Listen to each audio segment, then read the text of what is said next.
오늘도 귀한 말씀 우리 고신대 총장님, 안민 총장님 나오실 때 할렐루야로 한번 하도록 하겠습니다. 할렐루야. 조금 약한 것 같아요. 아까 2부 때 분위기가 너무나 좋았어요.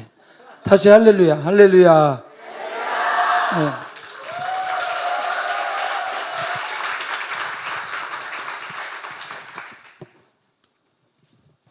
참 감사합니다. 이렇게 사람이 이제 주제 파악을 좀 하고 여러분 왔으면 이제 그만 간다, 못 갔다 이제 이래야 되는데 근데 참 제가 새벽에 4시 반에 일어나서 올라왔습니다. 근데 참 좋았습니다. 왜냐하면 보고 싶은 사람, 그리운 사람, 뭔가 이게 뭐 세간한 교회를 오면 제가 이 목사님 정말 너무 존경해서 우리 학교에 한번 모셨습니다. 우리 학생들에게 뜨거운 말씀 전화 드려드리고 싶어서 모셨습니다. 목사님 뵙는 기쁨이 있습니다. 또 이 세간한 교회가 가지는 이 참 이해할 수 없는 설명하기 어려운 그런 감동의 분위기들이 있습니다. 오늘 처음 오신 여러분 어떻게 오셨는지 잘 모르겠습니다만은 참 잘 오셨습니다. 밥 한 그릇 잘못 먹고 실수로 끌려오신 분도 계실 것이고 참 이렇게 친구 잘못 만나가지고 이렇게 주일날 내가 절간에 가 있는 건 모르겠는데 이렇게 예배당에 가 있는 건 내가 정말 내 인생에 이런 일이 있겠나.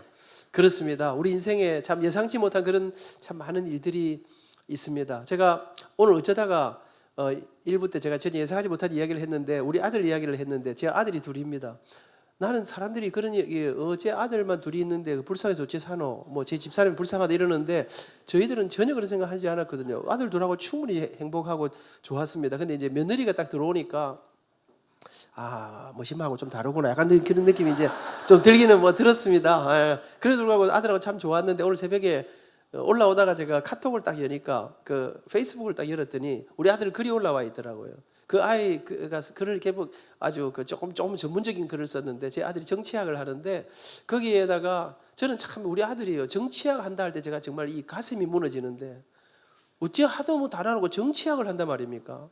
그 지네 형이 그 회계학을 해가지고 회계사인데 그래서 제가 그래서 이제 여기서 공부도 하고 뭐 국제적으로 하고 싶어 해서 그런 거 하려면 전문직을 해야 된다 이랬더니 니네 형이 이제 회계사고 이러니까 그런 전문직을 하니까 봐라 은행에서 일도 잘하고 지금 이래 좋지 않냐? 너도 뭐 그런 거 하든지 뭐 IT를 하든지 이런 걸 좀 해봐라 했더니 저한테 살짝 뭐라 하냐면 아버지 내가 10년 후에 책상에 앉아서 동계산하고 있을 거 생각하니까 내 가슴이 답답해서 그런 거 못 한다는 거예요. 그 야이놈 자식아 형 앞에서 그런 소리 하지 마라. 하여튼 이제 그러면서 자랐는데 아침에 보니까 그 글을 썼는데 그 글의 제목이 미니멀 싱킹이라고 하는 글이었어요. 그 내용이 보니까 최소한의 생각을 그러니까 가져야 된다는 거지요. 그러니까 말하자면 무엇은 어떤 일을 할 때 뭘 할 때마다 항상 개념을 정리하고 기본적인 생각을 하고 이거에 대한 여러 가지들을 분야별로 쫙 글을 올렸더라고요. 그래서 제가 좋아요를 누르고 미국에서 지금 박사 과정을 하고 있는데 제가 전화를 했습니다. 기분이 좋아가지고 성준아 오늘 이 글을 보고 아버지가 막 댓글에 너무 근사한 글이다 이렇게 쓰고 싶은데 제가 아버지하고 아들하고 둘이서 좋아하고 이래서 하면 너무 그런 것 같아서 내가 그렇게는 못 쓰고 그냥 좋아요만 눌렀는데 근데 감동받아서 네 글 보면서 이거 내 아들 쓴 글이 맞나 싶을 정도인데 아버지도 글을 읽으면서 생각을 좀 가지고 살아야 되겠구나 이런 생각을 했단다. 그래서 사실 걔가요 어릴 때부터 조금은 제가 보니까 큰 애하고는 좀 달랐어요. 장남은 웬만하면 순종하더라고요. 그런데 하여튼 약간 하여튼 조금 그랬었어요. 그래서 제가 어릴 때부터 항상 한 이야기 근데 그런데 그 좀 까다로웠는데 제가 그랬거든요. 결혼을 빨리 해라. 아버지 25에 했는데 22살쯤 하면 훨씬 좋을 것 같다. 저는 요즘 다니면서 곳곳마다 그럽니다. 요즘 여러분 애들이 너무 늙어서 결혼해요. 다 늙어가면서 지금 이미 몸이 노쇠해 가는데 결혼하면 어쩌자 말입니까? 그래갖고는 애들이 팔팔하지가 않아요. 그러니까 제가 학생들에게 말합니다. 결혼을 빨리 하면 놀라운 일이 펼쳐집니다. 나는 25살에 결혼했습니다. 결혼을 하면 아이들이 태어납니다. 아이들과 가지는 말할 수 없는 행복이 아이를 키우는 어려움도 있지만 애들은 낳아놓으면 저도 알아서 다 잘 자랍니다. 그러면서 얼마나 놀라고 기쁘고 감사하고 세상에 꿈에도 생각 못한 그런 놀라운 일들이 벌어집니다. 물론 남자는 남자하고 결혼하면 절대로 안 생기고 남자는 여자하고 결혼하고 여자는 남자하고 결혼해야 되는데 여러분 정말 그러면서 제가 학생들에게 이야기해요. 빨리 결혼해라. 근데 아이들한테 여러분 정말 말하는 게 중요합니다. 여러분 정말 말을 계속 했더니요 우리 큰아이가 하여튼 열심히 공부하고 군대 갔다 오고 취직 딱 하고 결혼했는데 그래도 30살이었어요. 늦다 싶어요. 그런 제가 근데 둘째는요, 일마에게는 내 앞으로 장가 가겠나 싶더라고. 아버지, 나는 딱 결혼할 때 이런 조건 가진 여자하고 한다는 거예요. 근데 야, 이 자식아, 니는 그래갖고 장가를 가, 니 그래 따져갖고 임마, 네가 키가 크냐, 인물이 뭐 그래 대단하냐, 너가 집이 돈이 많냐, 아무것도 없는데 뭐 그래 따질게 많노. 그런데 여러분 참 이상합니다. 자기 생각하는 거, 제가 딱 자매를, 여자아이를 하나 데리고 왔는데요, 정말로 제 아들이 이야기하던 그보다 더 좋아. 성격이 좋아. 그러니까 일단 우리 아들처럼 까칠하지 않고 성격이 좋더라고요. 여러분 결혼 준비를 하는데 제가 딱 데려온 날 저는 무조건 오케이 했습니다. 부모님들 너무 막 아이가 데려왔는데요, 과도하게 따지지 마시기를 바랍니다. 자기가 데리고 살 것도 아닌데 너무 그래 따지시면 힘들어지면, 저는 제가 지금 돌아보니까 너무 잘한 것 같아요. 저는 제가요, 진짜 우리 아이들한테 나중에 우리 아이들이 크면서 뭘 하냐면, 아버지 공부 좀 열심히 해라 소리, 그런 소리 안 해줘서 너무 고맙다 하더라고요. 근데 나도 안 하고 싶었던 게 아니에요. 여기까지 올라오는데요, 속에 있는 걸 뱉지만 않았을 따름이에요. 여러분 그런데 결혼 준비를 하는데 진짜 좋았어요. 너무 행복하게 지내는데 결혼 이제 날짜가 다가오는데 제가 어느 날 그랬어요. 성준아, 결혼식 축가는 아빠 제자들이 이번에 성악가 6사람이 와서 해준다 하니까 그래 알고 있거라 했더니, 아 알겠어요, 그래 하세요. 근데 아버지 곡목은 제가 정해요, 이렇게 해야 하더라고요. 그래서 제가 그래 니 뭐 듣고 싶노 이랬더니, 윤종신이라는 가수가 만든 오르막길이라는 그 곡을 하고 듣고 자기는 결혼식 축가로 하고 싶다는 거예요. 그래서 제가 그래, 저는 그 노래를 몰랐거든요. 그래서 제가 아세요? 잘 모르시는 분이 대부분이시죠. 저도 우리 이제 가는 세대다 이런 뜻이죠. 이게 잘 모르니까. 그런데 지금 보니까 결혼식 축가를 제법 했더라고. 근데 가사가 좀 이상해요. 이 노래가 어떻게 시작하냐면 이렇게 시작합니다. 이제부턴 웃음기 사라질 거야, 이렇게 시작해요, 노래가. 여러분 결혼식 노래를 이제부터는 이 노력이 되겠습니까? 제가 안 된다고 그랬죠.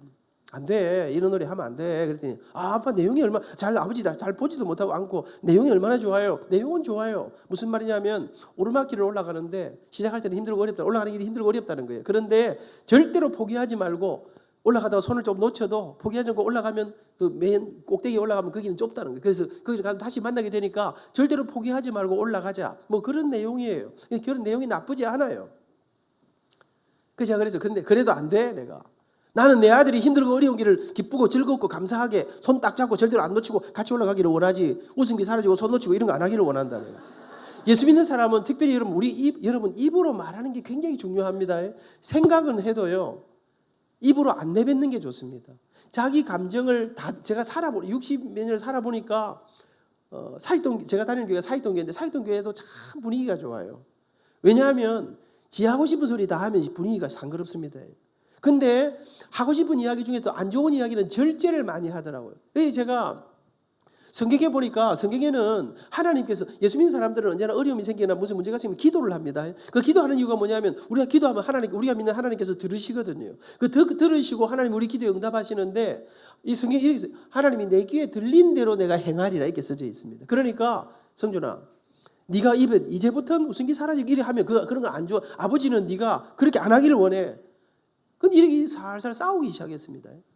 이게 이제 서로 감정을, 근데 아버지가 장가를 가십니까? 이렇게 이제 하는 거예요. 야, 이 자식아, 네가 내 아들인 거 어쩌란 말이고 내가. 이러면서 이제 서로 감정이 굉장히 안 좋아졌어요. 마지막에 이제 결국 누가 이겼을까요? 안 되는 건 안 되는 거예요.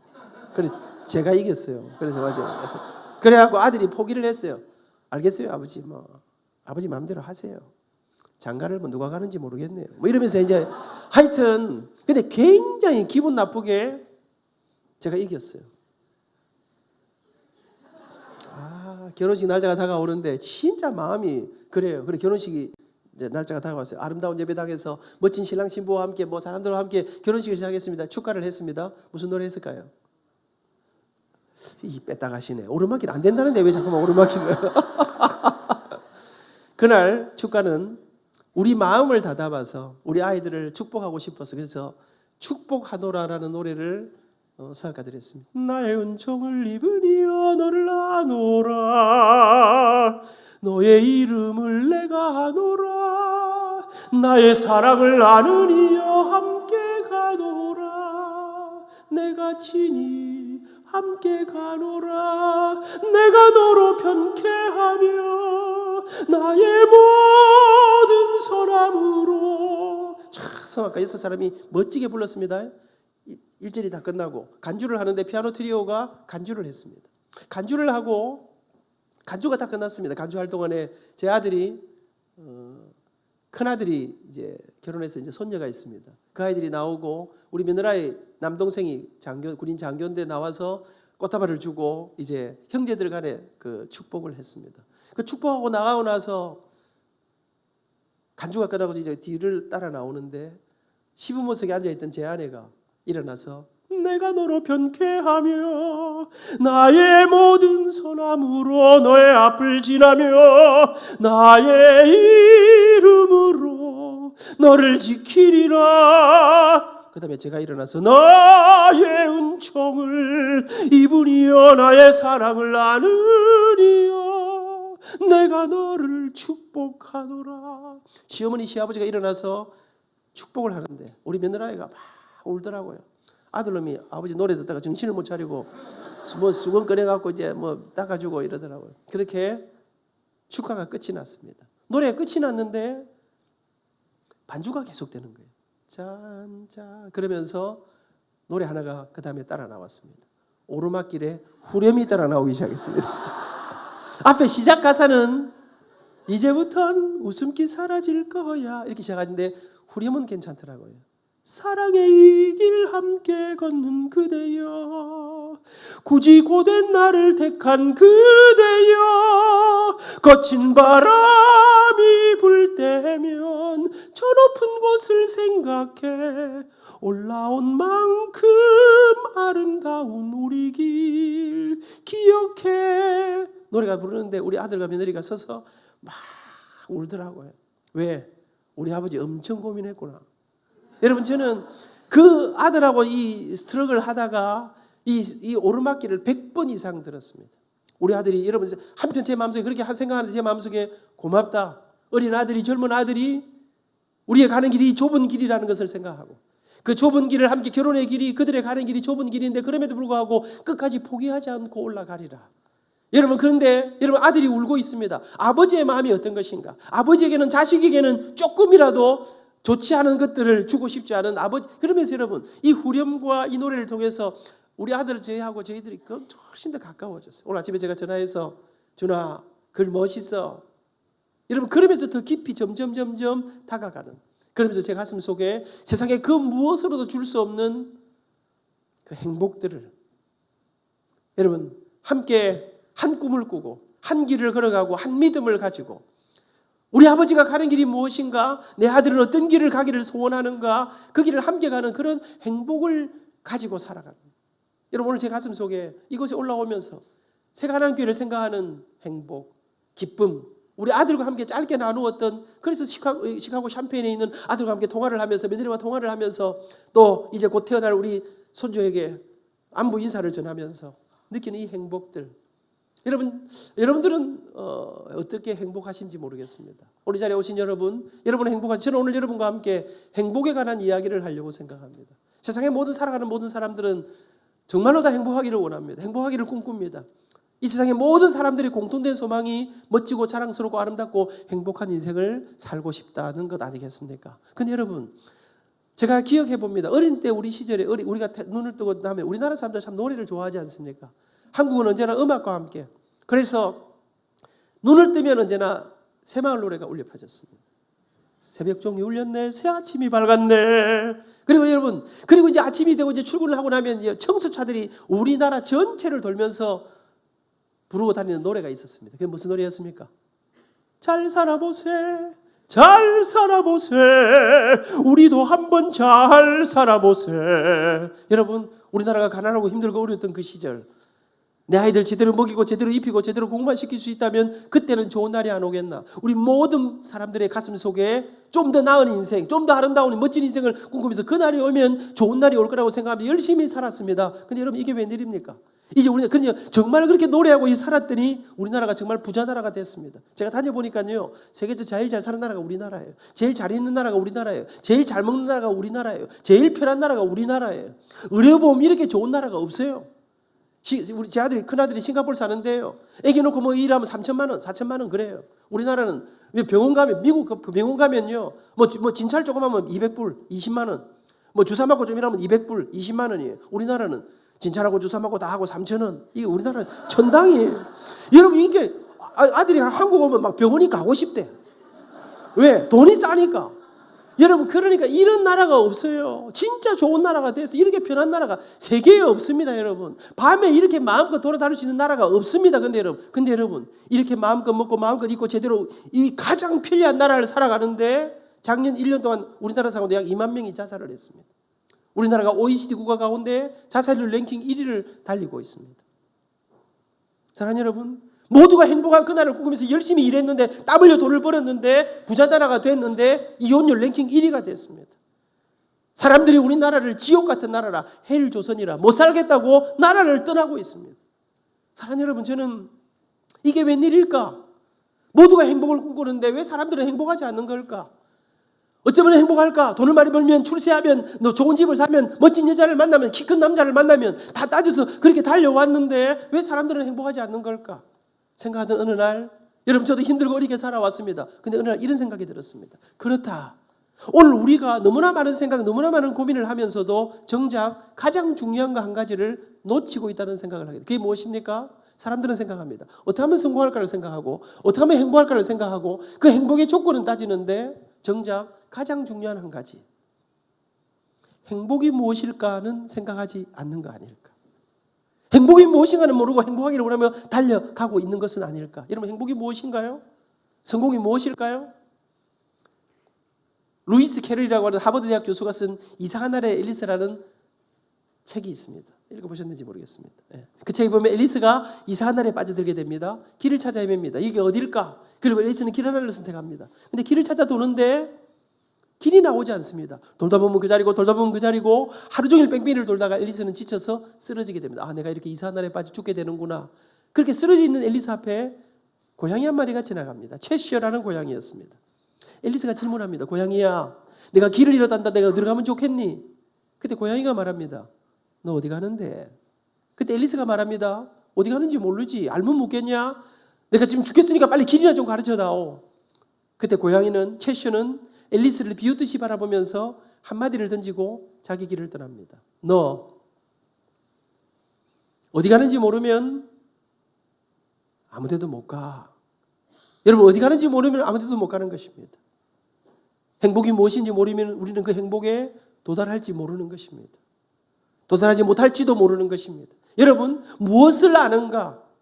여러분 이게 대단히 중요한, 여러분 내가 무엇을 알고 어떤 것을 알고 살아가는가가 굉장히 중요한 문제입니다. 여러분 20세기에 제가 대학을 다니던 그 시절에 우리나라의 최고의 부자는 삼성을 창업하신 이병철 회장님이었습니다. 그 이병철 회장님께서 정말 열심히, 여러분 얼마나 탁월하고 놀랍게 돈을 많이 벌었습니까? 그 어려운 시절을 거치면서 수많은 사건과 사고들 속에서도 정말 놀랍게 일가를 이루고 삼성을 이루어 놓았습니다. 최고의 부자가, 우리나라 최고의, 그래서 사람들은 이병철 회장님을 이병철이라 안 부르고 뭐라 불렀습니까? 돈병철이라 불렀습니다. 돈이 너무나 셀 수 없이 많다는 거죠. 모두가 부러워했습니다. 그런데 그에게 폐암이 찾아왔습니다. 1987년 그는 병을 안고 우리나라 최고의 병원에서 입원해 있었습니다. 그리고 어느 날 편지지를 앞에 놓고 그가 편지를 한 장을 쓰기 시작했습니다. 그 편지에다가 24가지의 질문을 담았습니다. 그리고 우리나라의 한 유력한 성직자 한 분에게 그 편지를 보내었습니다. 여러분, 이 세상의 모든 사람이 불화하는 그런 자리에 있던 이병철 회장님이 보내신 그 질문이 무엇이었을까요? 오늘 다 말씀드리기는 그렇고 몇 가지만 여러분에게 이병철 회장님이 물었던 그 질문 몇 가지를 소개하려고 합니다. 그는 이렇게 질문했습니다. 하나님의 존재를, 그가 창조주라는 것을 어떻게 증명할 수 있는가? 예수는 우리의 죄를 위해 죽었다는데 우리의 죄란 무엇인가? 종교란 무엇인가? 왜 인간에게 필요한 것인가? 영혼이란 무엇인가? 기독교를, 예수님을 믿지 않고는 천국에 갈 수 없는가? 인간이 죽으면 천국이나 지옥에 간다고 하는 것을 어떻게 믿을 수 있는가? 성경에 부자가 천국에 가는 것은 약대가 바늘구멍에 들어가는 것에 비유했는데 부자는 악인이란 말인가? 지구에 종말은 오는가? 성경은 어떻게 만들어졌으며 그것이 하나님의 말씀이라는 것을 어떻게 증명할 수 있는가? 여러분, 일생을 사업을 했던 우리 이병철 회장님이 마지막 죽음을 앞두고 그가 물었던 것은 어떻게 하면 세계적인 기업이 될 수 있는가? 어떻게 하면 더 많은 돈을 버는가? 어떻게 하면 더 큰 성공을 이룰 수 있는가가 아니라 그는 마지막 자기 인생에 이 세상에 그 어떤 의술로도 더 이상 어떻게 할 수 없는 폐암을 몸에 지니고 그는 마지막 질문은 지구의 종말은 오는가? 부자가 됐는데 부자가 천국에 가는 것은 낙타가 바늘구멍에 들어간 것에 비유했는데 그러면 부자는 악인이란 말인가? 그는 인생의 마지막 그 질문 앞에 치열한 몸부림을 치고 있었습니다. 근데 여러분 정말 안타깝게도 이 질문에 대한 답을 받지 못하고 2달 후 이병철 회장님은 세상을 떠나시게 됩니다. 여러분 만약 그분이 그 똑똑한 그분이 그 지혜로운 그분이 이 질문의 해답을 알았다면 그의 인생의 마지막은 어땠을까? 그 아들은 그 손주들은 어떤 길을 걸어갔을까? 이 자리에 계신 여러분들은 이 질문에 혹 해답을 가지고 계십니까? 여러분 저는 최근에 또 한 분의 신문 인터뷰 기사를 보았습니다. 우리나라 시대의 지성, 이 시대의 선생님이라고 이끄는 이어령 초대 문화부 장관을 역임하신 이어령 선생님께서 암에 걸렸습니다. 그는 모든 항암 치료를 거절하고 그는 마지막 이제 그 인생의 마지막 남길 책, 자기 인생 전체를 담은 책 한 편을 저술하고 있습니다. 그는 오늘 이 인터뷰가 마지막 인터뷰가 될 것이라고 하면서 인터뷰를 해놓았습니다. 그는 그곳에서 여러분 죽음을 앞두고 살아가면서 마지막 죽음을 하면서 인생을 정리하면서 그가 마지막으로 남기는 그가 썼던 그 수많은 책들 가운데 마지막으로 남기는 책의 제목이 뭔지 아십니까? 탄생이었습니다. 이제 죽음이 끝이 아니라 죽은 다음에 새로운 탄생, 영혼을 향한 새로운 생명의 출발과 탄생을 그는 그곳에 노래하고 있습니다. 여러분 그는 그 책의 내용들을 소개하면서 그는 마지막 죽으면서 여러분 암에 걸려서 죽음을 기다리는 그가 말했습니다. 나는 내가 가진 모든 것, 내가 쓴 책, 내가 가진 지식, 내가 가진 지성, 내가 이루는 이 모든 것 그리고 생명까지도 그 모든 것이 내가 이루었다고 생각하는 그 모든 것이 내게 선물이었음을 깨닫게 되었다. 그러면서 여러분 그는 그 마지막 인터뷰에서 그런 글을 썼습니다.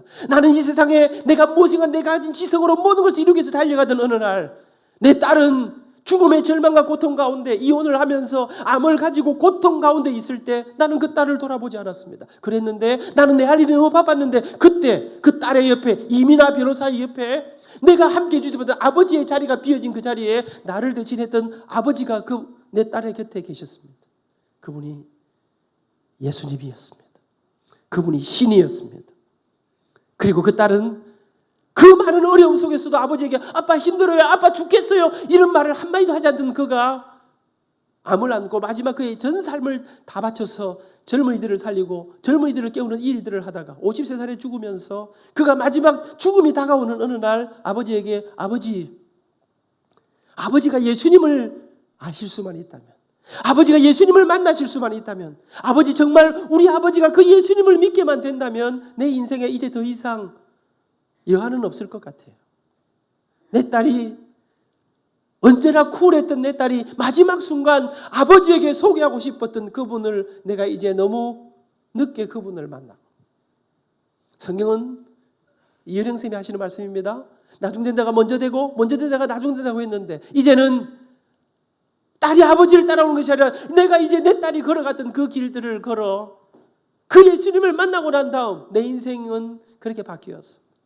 그는 말합니다. 이 세상의 모든 것이 내게 선물이었다. 여러분 무엇을 하는가 무엇을 믿는가에 따라 여러분 그 사람의 삶이 달라지는 것입니다. 죽음을 앞에 놓고 벌벌벌벌 떨면서 나는 어디로 가는가를 고백하는 사람이 있는가 하면 이제 내 인생에 다가온 이 마지막 죽음이 새로운 탄생을 향한 영혼을 향한 출발이라고 하는 놀라운 선포로 다가가는 여러분 무엇을 하는가 무엇을 믿는가 여러분 그것에 따라서 내 인생의 삶의 걸음들이 우리의 삶의 고백들이 달라지게 되는 것입니다. 여러분은 무엇을 알고 계십니까? 여러분 무엇을 믿고 계십니까? 여러분 정말로 이 세상이 여러분 어느 날 여러분 우주가 팍 폭발을 했는데 여기 사과나무가 생기고 여기 배나무가 생기고 정말 여기 감나무가 생기고 정말 그렇게 됐다고 여러분 믿으십니까? 사람이 정말 아메바가 앞으로 돌고 뒤로 돌고 하다가 어느 날 뭐가 되고 원숭이가 되고 원숭이가 여러분 앞으로 돌고 뒤로 돌고 맨날 놀다가 어느 날 사람이 되어 있었습니까? 정말로 그렇습니까? 근데 여러분 그 모든 것이 해답이 없는데 어떤 사람들은 그럽니다. 나는 죽음 다음에 뭐로 태어날지 모르겠다. 나는 개로 태어날지 모르겠다. 여러분 그런 불안함 속에 살고 있는데 너무나 명료하게 성경은 우리에게 태초에 하나님이 천지를 창조하십니다. 너무나 놀랍게 우리에게 여러분 주 예수를 믿으라 그리하면 너와 내 집이 구원을 얻으리라. 너무나 명료한 이 말씀 앞에 오늘 우리는 사랑하는 여러분들을 이 자리에 모시고 여러분 인생은 누구나 여러분 이효령 선생님이요. 제가 이 글을 읽으면서 가슴에요. 이렇게 글을 잘 쓸 수가 있나. 그분이 이런 글을 썼더라고요. 신은 생명을 모두를 평등하게 만드셨다. 능력과 환경이 같아서 평등한 게 아니라 다 다르고 다 유일하다는 게 평등하다. 햇빛만 받아 울창한 나무든 그늘 속에 야인 나무든 다 제 몫에 임무가 있는 유일한 생명이다. 그 유니크함이 놀라운 평등이다. 그러면서 또 하나 살아있는 모든 것이 공평하게 다 죽는다. 사랑하는 여러분, 이렇게 글을 잘 쓰는 이분, 여러분 정말 우리의 가슴 속에 너무나 여러분 예수 그리스도를 만난 사람의 삶, 내가 무엇을 알고 무엇을 믿냐에 따라 이 사랑하는 사람들의 삶이 여러분 이렇게 아름다운 이 가을날, 지난 주일날요 제가 교회를 가는데 우와 관광버스가요 길을 막고 쫙 썼는데 그 모든 사람들이 이 아름다운 자리를 향해 나아가는데 오늘 이 새벽 아침을 뚫고 여러분 가을바람을 뚫고 이 자리에 모여서 노래를 부르는 이상한 사람들. 처음 오신 여러분 이 뭐고 이상하지 않습니까? 왜 노래를 부르는가? 내 친구 하득규라는 친구가 가수입니다.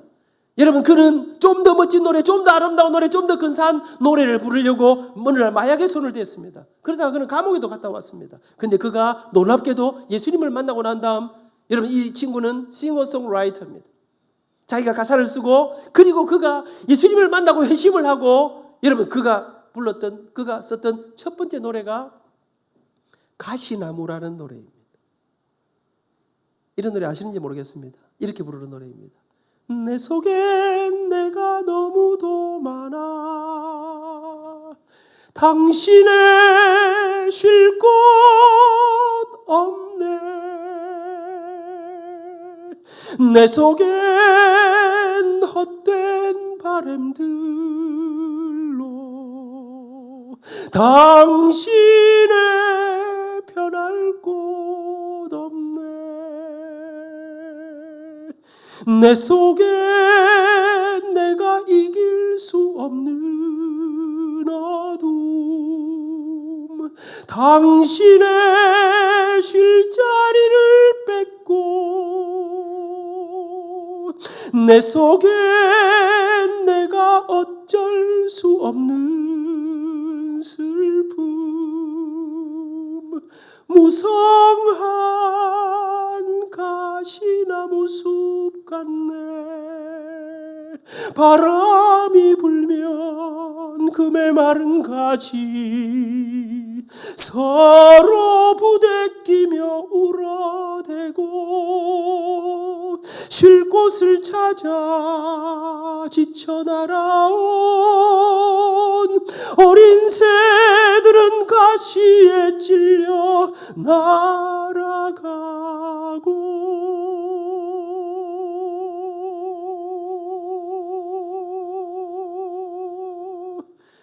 내 속엔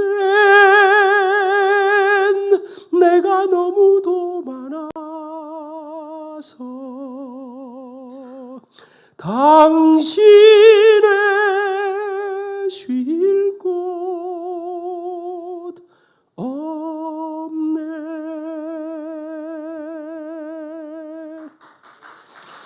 여러분 이 노래가 무슨 노래입니까?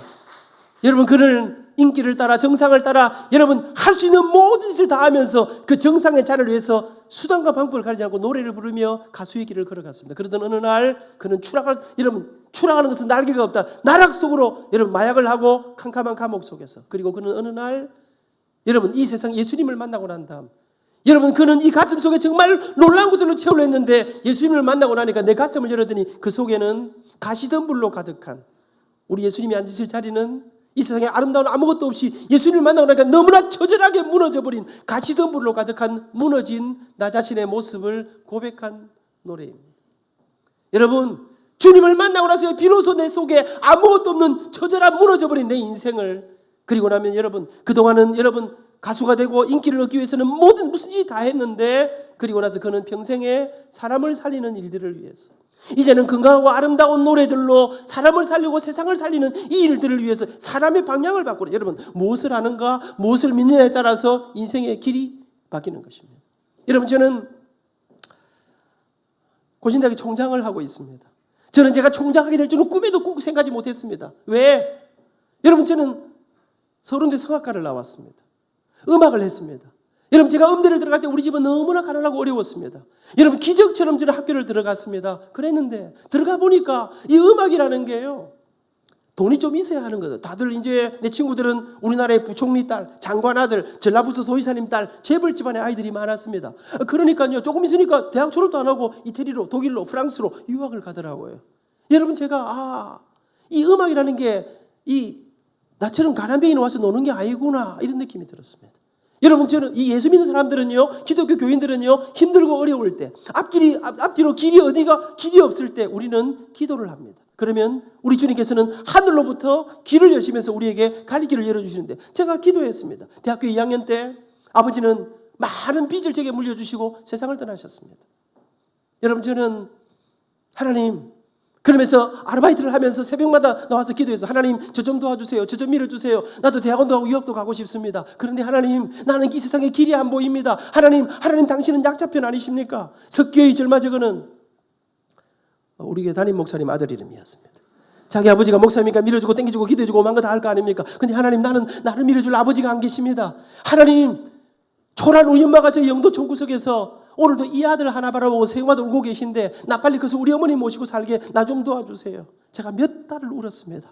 그런데 전혀 도와주는 느낌이 없었습니다. 여전히 힘들고 여전히 어렵고 여전히 깝깝했습니다. 그러던 어느 날이었습니다. 그날 아침에 새벽 기도를 하는데 이상한 생각이 들어왔습니다. 그날 아침에 하나님이 저한테 말씀을 하시는데요, 하나님이 저한테 응답을 하시는데요, 이게 하나님이 저한테 딱 시비를 걸었는데 무슨 마음이 드는 거 하니까, 아민이 접니다.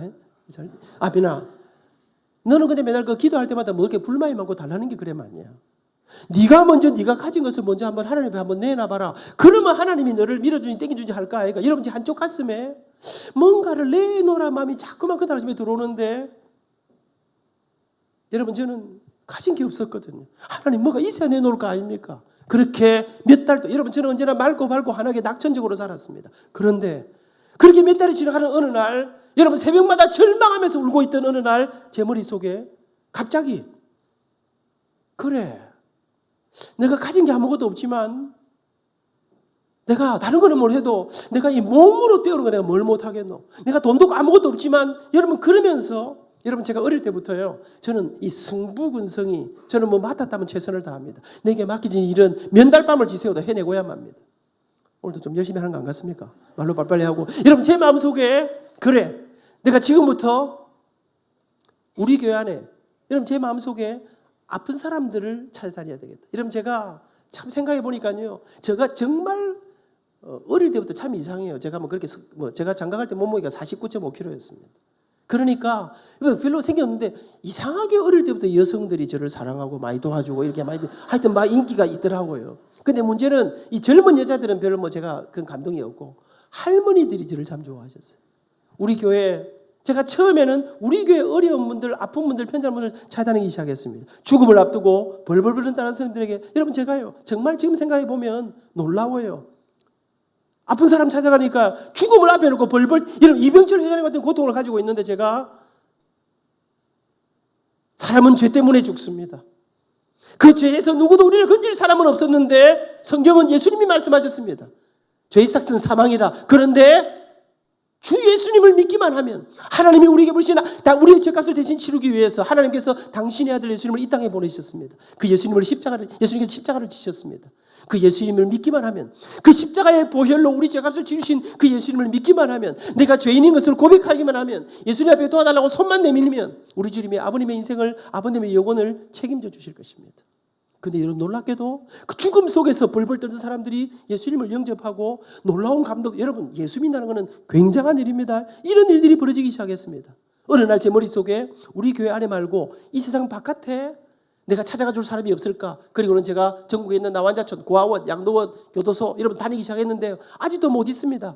서대문현무소에 갔는데 2,000명이 앉아 있는데요. 제가 말씀드렸습니다. 그분들에게 찬송을 부르면서 사람은 죄 때문에 죽습니다. 그런데 그 죄에서 우리를 구원하실 분은 예수님밖에 없습니다. 그 예수님을 믿기만 하면 우리에게 하늘의 능력이, 하나님의 통치가 우리의 삶을 인도하게 됩니다. 우리 주님에게 그때요, 제가 찬송을 부르는데 인내하신 곳에 주여 내 말 들으사 죄인 오라 하실 때에 날 부르소서. 주여 주여 내 말 들으사. 맨 앞줄에 앉아있던 사형수 한 사람이 포승줄을 메고 옆에 간수들이 끼고 앉아있는데요, 이 손을 들고 통곡을 하면서 주여 주여. 여러분, 그렇게 열심히 살았습니다. 그렇게 살면서 점점 여러분, 제가 생각도 못했던 제 인생의 변화들이, 그리고 어느 날 저는 고신에게 부총장을 거쳐서 우리 학교는 기독교 대학이 원래 신학대학이었기 때문에 지금까지 목사님이 아닌 분들은 총장을 못 하셨습니다. 제 마음속에 하나님, 한국의 교육이 무너져가고 있습니다. 여러분, 오늘 한국의 교실들이 붕괴되고 있습니다. 여러분, 아이들이요, 이제 교육이 안 돼, 선생님들이 정말 죽을라 합니다. 제 마음속에 뭐가 문제일까요? 우리나라 실력이 최고예요. 기술이 최고예요. 테크닉이 최고예요. 돈이 얼마나 많은지 모르. 그런데 모두가 꼭대기로 올라갔는데 기초가 무너져 버렸어요. 기본을 잃어버렸어요. 절대 가치를 상실했어요. 제 마음속에 하나님, 이제 다시 본질로, 다시 기본으로 모두가 꼭대기로 올라가려고 하는데 이 땅에 낮은 곳으로 내려가라. 더 많이 가지는 것이 아니라 주는 자가, 베푸는 자가, 나눈 자가 진짜 성공하고 진짜 행복한 사람이다. 이걸 가르치고 이 땅의 가장 기본에 사람을 향해 생명을 주신 예수 그리스도의 정신으로 이 땅의 다음 세대를 책임질 사람을, 5,000명의 정예병사를 키울 사람을 키우고 싶습니다. 제가 그런 마음을 품고 총장을, 하나님 저 총장 한번 시켜주시면 진짜 기독교 대학 제대로 된 학교 한번, 서울대학, 연세대학, 고려대학이 절대로 못하는 일을 제가 한번 이곳에서 가르쳐서 그런 사람을 한번 키워내 보내고 싶습니다. 근데 여러분, 기적이 일어났어요. 그 작년 1월 달에 제가 총장이 됐어요. 모든 사람들이 설마 했는데 총장이, 이러면 제가 총장하면서 제 마음속에 하나님, 저는 이제 내가 총장을 한번 했다는 것이 아니라 하나님 내게 이 땅에 보내신 하나님의 은혜를 제가 입었습니다. 그 하나님이 우리에게 은혜를 베푸신 것은 이 땅에 사람을 섬기라고 하는, 오늘 읽었던 본문처럼 하나님을 마음과 목숨과 뜻을 다해 하나님을 사랑하고 내 이웃을 내 자신같이 사랑하라 하시는 이 말씀을 제 가슴에 안고 내가 이제 학생을 제대로 섬기는, 그리고 제가 이 학생들에게 일주일에도, 우리 학교는 기독교 대학이라서 일주일에 2번씩 경건회를 합니다. 하나님, 이 땅 이곳에 정말로 우리나라에 탁월한 분들이 오셔서 이 젊은이들을 깨우는 이 일들을 한번 해보겠습니다. 우리 이 목사님이 다녀가셨습니다. 전국에서 정말 젊은이들을 살리고 젊은이들을 깨우고 젊은이들의 가슴을 움직이는 이런 분들이 전국에서 오고 있습니다. 돈이 많이 듭니다. 여러분, 정말로요. 그러면서 이 아이들에게, 여러분 참 우리 학교가 좋은 학교입니다. 일주일에 한 번 앉아서 설교를 듣는데 여러분처럼 정말로 조용하게 단지 아멘을 안 할 뿐이지, 침묵하고 있지, 무슨 생각하는지 모르지. 그런데 이 일주일에도, 여러분 저는요 4년 동안 이 아이들의 가슴속에 이 복음을 전하지 않으면 죄악이다 생각을 가지고 가르칩니다. 이 아이들에게 너희들을 이 세상에 나가서 선교사적인 삶을, 저는 이런 생각을 했습니다. 고신대학 졸업생들은 30%는 선교사를 진짜 만들고 나머지는 이 세상 어디에서든지 선교사적인 삶을 살게 해줘야 되겠다. 그래서 제가 선교사가 되려면 뭘 해야 되느냐, 제가 딱 보니까요 언어를 좀 잘해야 돼. 영어, 중국어를 아이들에게 졸업할 때까지 반드시 마스터하도록 자기 전공 분야 말고 이걸 제대로 가르쳐야 되겠다. 그래가지고 돈 한 푼 안 내도 다양한 방법으로 영어, 중국어를 가르칩니다. 세상 어디에 가도 여러분 젊은 세대는 IT를 제대로 들어온 IT를 가르쳐야 되겠다. 이거 공짜로 가르쳐 줍니다. 아이들이 적어도요 공부만 하고 찌들리가고 사는 게 아니라 가슴을, 우리 학교 딱 올라오면 태평양이 쫙 보입니다. 사람들이 저 태평양인 줄 몰라도 하더라고. 영도 앞바다인 줄 알았다더라고. 영도 앞바다가 태평양인 거예요. 그 연결되는 거지. 이게 어떻게 보느냐에 따라 말이 다 달라진다니까. 여러분, 그러니까 여러분 제가 태평양을 하나 바라보고 플룻을 연주하고 바이올린을 연주하고, 여러분 제가 그래서 학생들에게 반드시 1인 1악기를 하고 나가라. 노래를 하든지 그래가지고 막 해줍니다. 여러분 모든 악기를 제가 다 모금을 해가 와가지고 그래가지고 아이들에게 무료로 줍니다. 외국 가서 오신 교수님들이 일주일에 2시간씩 아이들에게 레슨을 해줍니다. 1년 만에 여러분 제가 한 학기 만에 2달 딱 레슨 받고 음악회를 열어라. 이런 거를 하는, 그 다음에 공동체 훈련을 합니다.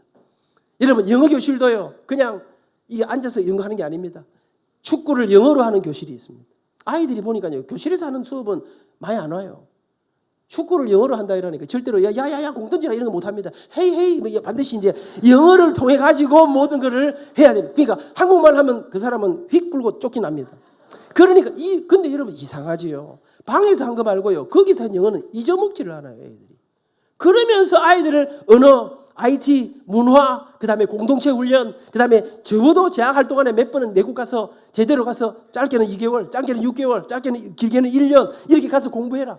여러분 제가 아이들에게 도전하라. 도전하면 기적이 일어난다. 자기 교과 과정하고 말고 비교과 과정에 에베네셀 칼리지라 해가지고 여기를 이수하면 아이들 학생들에게 포트폴리오를 2개를 만들어준다. 이거 가지고 나가면 자기 전공하고 나가면 세계를 뒤집는, 그리고 너희들이 열방으로 흩어지라. 여러분을 기다리는 수많은 사람이 있다. 가서 그래서 방학 때마다 아이들을 데리고 갑니다.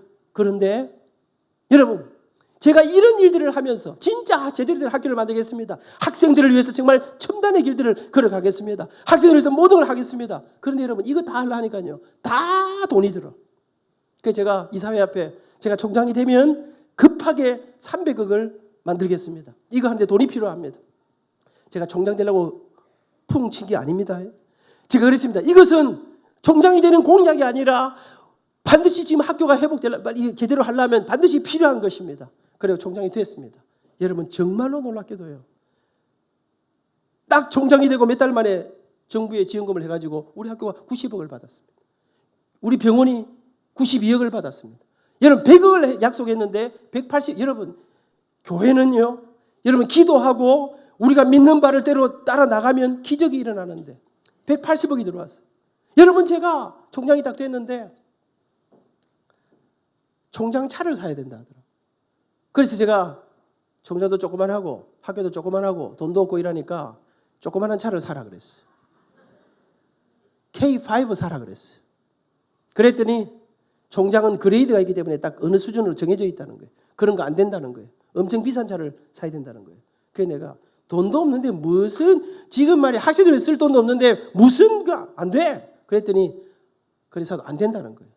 제가 고민했습니다. 이 학생들 등록금 받아갖고 총장 차를 딱 차가지고 큰 차 빵 타고 제가 양심상 그래 할 수가 없었습니다. 고민하다가 제가 장로님 한 분에게 장로님 좀 뵙고 싶습니다 전화했습니다. 일주일 있다 찾아갔습니다. 장로님 차 한 대 사주십시오. 차 종류는 이겁니다. 그러면서 장로님 차 사주시면 제가 만배로 갚아드릴 것입니다. 돈으로는 못 갚아드립니다. 조국과 민족의 다음 세대를 책임질 사람을 키워서 갚아드리겠습니다. 했더니 장로님께서 봉투를 딱 하나 꺼내더라고요. 거기 1억이 들어있었습니다. 장로님 만나자 해서 딱 보니까 돈 달라는 그 느낌이 들어서 자기가 미리 권사님하고 약속했다고 주시더라고요. 여러분 제가 총장을 앞두고 준비를 했습니다. 학교 전체를 돌아보니까 뭐 갑자기 필요한 게 뭐가 많더라고요. 그러면서 제가 그래 앞으로 우리 학교를 이 정말 전 세계를 향해서 세계에서 아프리카, 우리 학교에 이제 아프리카와 제3세계 학생들이 우리 학교에서 교육을 많이 받습니다. 우리 학생들이 가고 오고 선교사들을 양육하고 키우는 이 일을 위해서 선교 사명 센터를 총장 직속으로 만들어야 되겠다 생각을 하고 회장님 한 분에게 만나자 그랬습니다. 회장님 급하게 오늘 2가지 그 롯데호텔 식당에서 만났습니다. 롯데호텔 여러분 중국간에 가니까요, 다른 사람들은 다 그래도 점심 특선해 갖고 몇 가지 요리도 먹더만은 부자들이 쫀쫀하더라고요. 이 회장님이 딱 가니까 짜장면 딱 시키더라고요. 둘이 짜장면 넣고 제가 말했습니다. 회장님, 제가 총장 취임식을 앞두고 있는데 2가지 부탁이 있습니다. 하나는 지금 급하게 제가 가니까 빔 프로젝트하고 몇 가지 지금 당장 손봐야 될 것이 있는데 1억 2천이 필요합니다. 그리고 선교 사명센터를 만들어서 복음의 빚을 갚는 선교 중심대로 가는데 제가 이런 비전을 가지고 있는데 20억의 펀드가 필요한데 회장님께서 절반 10억을 해주시면 어떻겠습니까? 짜장면을 딱 먹다가 제가 말하니까 눈이 동그란 거예요. 돈 달라 해서 쇼크 받았는가 했더니 눈에 눈물이 핑 돌더니 총장님, 나 그 프로젝트에 마음이 있습니다. 여러분 그 자리에서 현금을 주시고 10억을 약정해 주셨습니다. 여러분 제가 이런 일들을 하면서 제가 100억 원 정부에서 받고 100억 원 제가 모금하고 100억 원 체육관 지을 얻은 사람 독지가 한 사람을 제가 찾아내겠습니다. 사람은 울산에 집회를 갔습니다. 집회 마치고 밤 9시가 넘었는데 울산교회를 찾아갔습니다. 목사님, 이런 학생들이 몰려오는데 지금 센터를 하나 구성하려고 하는데 10억이 필요합니다. 그랬더니요, 그 교회가 34억의 빚이 있는데 이분이 눈물을 글썽이면서 총장님, 내가 아프리카 포체스룸 대학에서 아프리카 사람들이 한국을 사랑하는 친구들이라고 하는, 아프리카 사람들이 다 못 사는 사람만 있는 게 아닙니다. 아프리카 남아공 같은 데는 굉장히 부자들도 있어요. 이 사람들이 도와줘서 이분이 설교학 박사학위를 받았습니다. 내가 그래서 지금 교회를 섬기는 사람이 됐는데 우리 고신 모교가 복음의 비를 갖는 선교 중심장으로 세계를 섬기는 이런 학교가 됐는데 나 거기에 마음이 있습니다. 그리고 10억을 주었습니다. 10억을 결정하는 날 결정적인 순간에 제 집사람이 있습니다. 그날 집사람하고 둘이서 공동회의 하는 자리에 초청돼 갔습니다. 마지막 설명을 하기 전에 설명하러 나가서 제가 일단 집사람하고 노래 한 자락 불렀습니다. 주님의 사랑이 이곳에 가득하기를 기도합니다. 주님의 평화가 우리들 가운데. 그리고 여러분 10억을 주는, 교회가 34억 빚이 있는데 10억을 결정하는데 한 사람이 뻘떡 일어나더니 그 장로님이 일어나시더니, 여러분 이 프로젝트는 우리가 하지 않으면 다른 교회가 채갈 겁니다. 남들 교회가 채가기 전에 바로 빨리 우리가 합시다. 만장일치로. 사랑 여러분, 이야, 말만 하면 돈을 줘. 말을 안 해서 돈을 안 주는 거지. 여러분 이게 놀라운 일 아닙니까? 여러분 기도하고 이런 프로젝트를, 이게 사람을, 여러분 제가 돈이 없는 게 아니라 꿈이 없고 비전이 없는 하나님 앞에 이런 이 거룩한 꿈을 향해 가는데, 여러분 제 가슴 속에, 저는 돈이 없지만은 이 세상에 제가 일 하도 열심히 하니까 어떤 사람이 거제도에 가면 사슴 목장하는 분이 있는데, 떼부자가 있는데 그 돈이 많을 낀데 이러더라고요. 제가 저 좀 소개 좀 해주세요. 그랬더니 소개를 해주더라고요. 그 처음 쫙 찾아갔어요. 갔더니 제가 장로님, 김선조 장로님이라고 그래요. 장로님, 우리가 지금 이런 일들을 하면서 제가 총장으로 이런 학교를 만들어 가고 있습니다. 그런데 정말 이런 프로젝트에 해보니까 나는 이런 영적인 일을 하는데 이 돈이 너무나 많이 필요합니다. 그랬더니 오늘 거제도에서 저녁 식사하고 가시라 이러더라고요. 빨리 나는 갈 거야. 설명 다 했는데 왜 이러는 거 했더니 밥 먹으러 가니까 그 부인 권사님이 같이 나오시라 했더니 밥을 먹으면서 아까 그 했던 이야기 우리 집사람한테 다시 해달라 하더라고요. 제가 보니까 이 집에는 이 권사님이 실세라, 이 장로님은 허당이라. 그러면 진작 말을 해야 될 거 아닙니까? 그래가지고 제가 설명을 쫙 했더니 권사님께 지금 사슴 뿔 자르는 시간이라서, 자 사슴 뿔 자르고 나서, 그때가 5월달이었습니다. 뿔 자르고 나서 다시 이 한 달 후에 만납시다. 제가 가만히 생각하니까 이 권사님하고 둘이 나올 거 아닙니까? 그래서 저 집사람 모시고 갔습니다. 그래가지고 4시에 앉았는데 밥을 딱 먹고 나니까 그 부인 권사님이 결제를 하신 거예요. 당신 혼자 뭐 선교한다 이래 하지 말고 안민 총장님하고 고신대하고 같이 하면 뭔가 일이, 역사가 일어나겠습니다. 사람을 키워야지. 그러면서 얼마 도와드릴까요? 얼마를 필요합니까? 그래서 제가, 여러분 우리는 가난해도요 자식들을 간을 좀 키워주는 게 좋습니다. 맨날 쫀쫀하게 10,000원 20,000원 이런 거 아직 가르치지 말고요.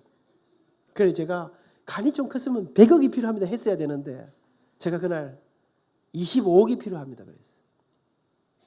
그랬더니 그분이 34억을 주시더라고요. 저는요 돈을 뭐 크게 가져본 적이 없는 사람 아닙니까? 그런데 기적 같은 일이, 여러분 저는 예수 믿는다는 게요, 예수를 믿으니까요 사람이 간이 부어가지고요 정말로 우리가 기도하면 이루신다고 하는 10월 3일 날, 여러분 우리가 작년부터 서울에서 이 부산에 있는 고신대학교 이름도 못 들어봤죠. 저 때문에 처음 들어보죠. 엄청 고맙지요. 근데 여러분 우리 고신대학교가, 여러분 큰 대학들도 안 하는데요, 후원의 밤 행복 콘서트를 서울, 울산, 부산, 대구, 거제, 이번에 창원에서 했습니다. 서울서 할 때 제가 이 목사님 존경합니다. 제가 표를 10만 원 받았습니다. 그때 10만 원짜리 표를 팔고 어떤 사람은 5천만 원 표 2장을 5천만 원에 산 사람도 있습니다. 그런데 이 세가난 교회는 우리 고신교단도 아니에요. 목사님 제가 표가 10만 원인데 했더니 그래요 100장 보내세요. 사람이요 간이 커야 됩니다. 여러분 그래 제가 전국을 다니 목사님은 100장 팔아주셨지만 우리 교단 전부를 모아놓고 서울 공연에 표 제일 많이 팔아준 교회는 고신이 아니고 합동입니다. 세가난 교회라고 완전 똘끼 있는 목사님 계신데요. 이분은 완전히 중국에서 하다가 완전히 중국을 뒤집고 이 한국에 와가지고 군포 기적을 이루는 교회인데요. 그 교회는 그러면서 제가 가는 것만 그러니까 우리 교단의 목사님들이 가슴이 찔끔찔끔한 거지. 왜냐하면 무슨 나무 교단 그 사람이에요. 의리가 있어야지. 강사로 이렇게 부려 먹었으면 표를 팔아줘야 될 거 아닙니까? 오라 할 때는 오래 언제 또 그런데 제가 진짜로 가는 데마다 그 이야기를 하는데 근데요 이래가 가는 곳마다 지금 후원회만 매고 한 10억주 모금을 했습니다. 목사님. 그랬는데 창원에서 하는데 이야기만 하고 마무리하겠습니다. 예수 믿으면 이런 기적이 생긴다. 교회 다니면 이렇게 간이 커진다. 교회 다니면 말만 하면 돈을 준다. 요지가 그럼 여러분 근데 창원에서 10월 3일 날 밤에 지금 500개 교회가 연합해가지고 하는데 표를 엄청 팔았어요. 그런데 큰일 났어. 태풍이 올라오는데 10월 3일 7시 30분에 공연을 해놨는데 10월 3일 저녁 7시에 부산 창원에 태풍이 지금 올라오는 거예요. 태풍에 눈이 여기 오는 거예요. 전국이 지금 이번 지금 지난 10월 달입니다. 제가 우리 학교 전국 예전대학교 기도 협약식이 되어 있습니다. 여러분 전국에 기도 후원 요청을 쫙 했습니다. 그리고는 제가 기도해서 하나님 아버지 태풍이 올라오고 있는데 이 강렬한 그동안 역사상 가장 큰 태풍이 올라오고 있는데 이 태풍이 그냥 일본으로 다가게 해주십시오. 이렇게 기도하고 싶은데 그렇게 할 수는 없는 거 아닙니까? 우리가 그래도 원수를 살아가는데 그렇게 할 수는 없지. 그래서 제가 그렇게 하고 싶은데 그러면 어쩌란 말이고 이 태풍을 이 동네로 가도 안 되고 저 동네로 가도 안 되고 어쩌라면 좋겠노. 그래서 제가 이렇게 기도했습니다. 하나님 태풍을 적절히 조절해 주시옵소서. 그런데 여러분 놀랍게도요. 기도가 딱 시작되는데 태풍이 속도를 내기 시작하는데 그래가지고 10월 3일 저녁 7시에 도착한다는 태풍이 10월 2일 저녁 7시에 도착했어요. 그 밤에 태풍이 지나가고 10월 3일 아침 60년 제가 살면서 10월 3일 아침에 파란 하늘이 제가 60년 동안 본 가을 하늘 가운데 가장 아름다운 가을 하늘이 그날 밤에 제가 기가 막힌 공연이하고 수많은 사람들이 모였는데 제가 그날 오늘 명찰 타신 우리 어머니들 저 강사 쪼매는 사람이 풍이 세도 너무 세네. 그를 깁니다. 그를 긴데요. 제가 전국 예전도에 총회를 하는데 제가 떡을 만들어가지고 떡을 싸들고 제가 총회 갔습니다. 여러분이 기도해 주셔서 태풍이 하루를 땡겨왔습니다. 사랑하는 여러분, 살아오는데 이런 상상도 할 수 없는 일들이, 상상할 수 없는 기적들이. 우리 아들 만나면 제가 아버지가 학교를 하면서 이런 우리 아들이 제가 나는 이런 학교를 우리 아들은 고신대학 안 나오고 고려대학 나왔습니다. 그래 내가 고려대학보다 훨씬 더 좋은 학교를 맨날 막걸리만 퍼먹는 학교가 아니고 영적으로 이 주님과 통행하는 여러분 그러면서 아들에게 하니까 우리 아들이요 아빠 가슴이 뛰어요. 학생을 정말 버려두지 않고 정말 생명으로 사랑하는 그러면서 기적 같은 일들이 일어나는데 사랑하는 여러분 무엇을 아는가? 내가 믿는 예수님, 내가 예수님을 만나고 나서 주님이 내게 하나님을 사랑하고 은혜를 기억하고 예수님이 나를 위해 십자가를 지신 것을 기억하는 사람은 그 다음에는 내 이웃을 내 자신같이 사랑하라. 내 마음을 다하고 목숨을 다하고 뜻을 다해 하나님을 섬기듯이 사람을 섬기고 사람을 사랑하고 사람을 세우는 이 일에 목숨. 우리 교회가 오늘 처음 오신 여러분을 이렇게 모시고 와서 이런 일을 하는 것은 이 놀라운 주님의 은혜와 십자가의 사랑, 이 주님 앞에 함께 이 길을 걷기를 소원하는 마음으로 예수님을 만나고 그러고 나면 살아가는 삶이 달라지는 성경에 이런 말씀도 있습니다. 너희는 먼저 그의 나라와 그의 의를 구하라. 하나님의 나라와 하나님의 의를 구하라. 그리하면 이 모든 것을 너희에게 더하시리라. 저는 잘 모릅니다만은 하나님의 나라가 무엇입니까? 하나님의 통치가 임하는 여러분 이 땅을 살면서 하늘의 능력으로 살아가는 이것이 교회 안에 주님 안에 이 영원이라고 죽음 다음에 영원한 세상을 주님과 함께 살아가는 사랑하는 여러분, 이 놀라운 능력과 감동의 세상을 내 아들의 가슴 속에 이 예수님을 심어주는, 이것이 주었다고 하는 우리 아들이, 두 아들이 그래요. 아빠, 제 책 행복 콘서트를 보고 진짜 내가 행복한 게 어떤 건지 알 것 같아요. 우리도 엄마 아빠처럼 살고 싶어요. 돈도 많이 없는데 말입니다. 우리 어머니 88이십니다. 날마다 감사하다.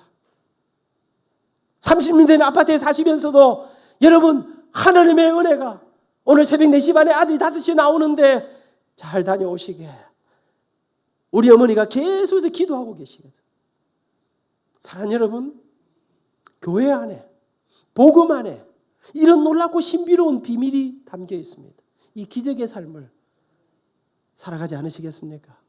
제가 오늘 2부에 보니까 어르신들이 많이 나오셨더라고요. 어르신들은 또 이 술 문제가 아니십니까? 나는 뭐 술 없이는 못 사는데 교회 가면 술 끊으라 할까 아이가. 끊을 거 없습니다. 그냥 계속 잡수시면서 나오시면 됩니다. 뭐 그냥 단지 이제 건강 좀 유의하시고 해야 되는데 술 계속 그냥 잡수시면서 오시면 됩니다. 지금 제가 보니까 와, 담배 생각해봐 땡겨갖고 정신을 못 차리는 분이 계실 텐데 그냥 계속 푹푹 피시면서 오시면 되겠습니다. 그냥 오시면 아무것도 해결할 거 없습니다. 우리 하나님 안에 새로운 인생. 여러분, 이효령 선생님이 죽음을 앞두고 탄생이란 책을 다시 태어나는 예수 그리스도 안에, 복음 안에, 교회 안에 이런 놀라운 일이 있습니다. 주 예수를 믿으면. 우리뿐 아닙니다. 우리의 자녀들, 어르신들, 사랑하는 여러분, 아름다운 교회, 우리 세가난 교회에서 이 놀랍고 아름다운 새로운 인생을, 새로운 탄생을 함께 가지 않으시겠습니까? 오늘이 바로 그날입니다. 딱 한 번만 오기로 했는데 다음 주에 한 번 더 나오십시오. 다음 주에는 타구 선교사 박지연 선교사가 오고 그 다음 주에 한 번만 더 나와 있어.